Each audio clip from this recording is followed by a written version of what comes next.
Hi, my name is Kiera Davis, and today I will be talking about maternal mortality among Black women.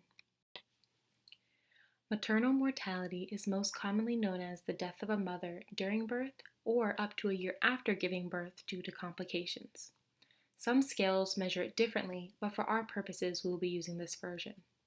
Maternal mortality can be very sudden, and complications can often result in death.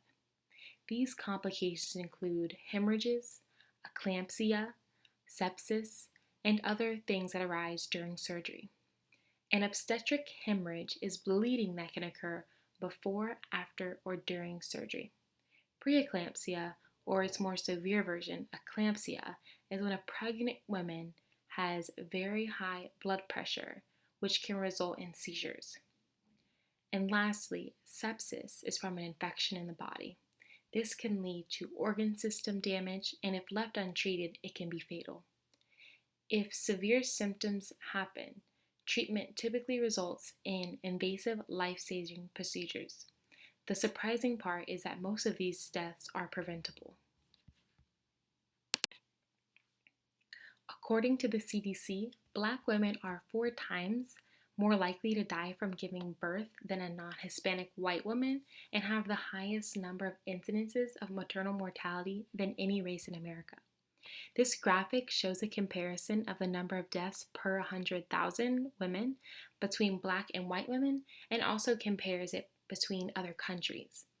This comes as a surprise since the United States is a developed country. Why are Black women dying at a similar rate as poor and developing countries, and we have the science and technology to prevent this? This is problematic because this is increasing the disconnect between doctors and their patients. African Americans have a hard time trusting doctors due to the history of the Tuskegee syphilis experiments and Henrietta Lacks. The problem is that the information about maternal mortality has been collected and is known by the medical community and society. This issue appears to be systemic and needs to be addressed at all levels. Progress is moving at a very slow pace, but some areas have begun implementing interventions.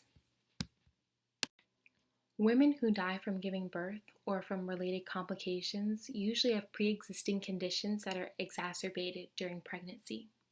Conditions like hypertension, diabetes, obesity, and heart disease can put you at a higher risk for maternal mortality. Black women have a higher prevalence of having these conditions, therefore leading to a higher risk of maternal mortality.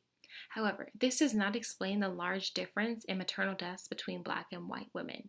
This is just one contributing reason to that issue. Here we have a picture of Grady Memorial Hospital located in Atlanta, Georgia. Georgia is known to have high incidences of maternal deaths.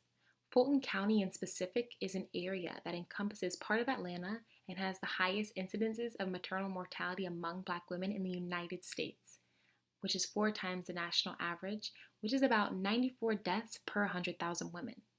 Atlanta is a high volume area and is home to a large number of Black and African American women. Based on a study in the American Journal of Obstetrics and Gynecology, Black women who give births at a high Black serving hospital had poorer health outcomes. This can help us target interventions first at high-risk hospitals to decrease the number of maternal deaths in Black women. As an aspiring health professional, I asked, what can we do better? Some interventions that can be put into place and are already beginning to be put into place are mandatory labor and delivery rotations in medical training facilities, better trauma crisis training in labor and delivery, more simulation practices, and crash cart kits in the maternal ward. The Safe Motherhood Initiative in New York has implemented obstetric hemorrhage bundles that have decreased mortality rates in participating hospitals. This bundle is there to ensure the best patient outcomes. It focuses on different areas including readiness, response, and education.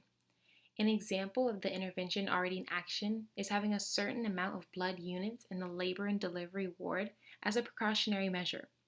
Overall, hospitals around the country are adopting different versions of this bundle and adapting it to their specific needs. A state that has been making improvements in decreasing the disparity is California. California has created the California Maternal Quality Care Collaborative in 2006. Their focus is to keep Black women alive before, during, and after giving birth. They have distributed easy to understand toolkits, practiced mock emergencies, and collaborated with hospital staff to create a more cohesive environment. These interventions are similar to what I just discussed and can be seen decreasing mortality rates in Black women on this graph. More states should adopt this program and work on decreasing the disparity. As pre-health and public health students, we can spread education on preventative care to decrease the amount of pregnant women with pre-existing conditions. We can become culturally competent and be aware of the populations in need. We should educate women on signs and symptoms and when they should seek emergency care. Lastly, policies need to be put into place to make sure funding is available for programs that support pregnant women and their families so they have better access to care. That's all I have for today, and as we discussed maternal mortality among Black women, I hope you enjoyed this presentation and this inspired you to go deeper into this topic. Thank you very much. Before you leave, here are some discussion questions to consider. Create an intervention that your future career and health can use to decrease maternal death rates and explain why you think it would work.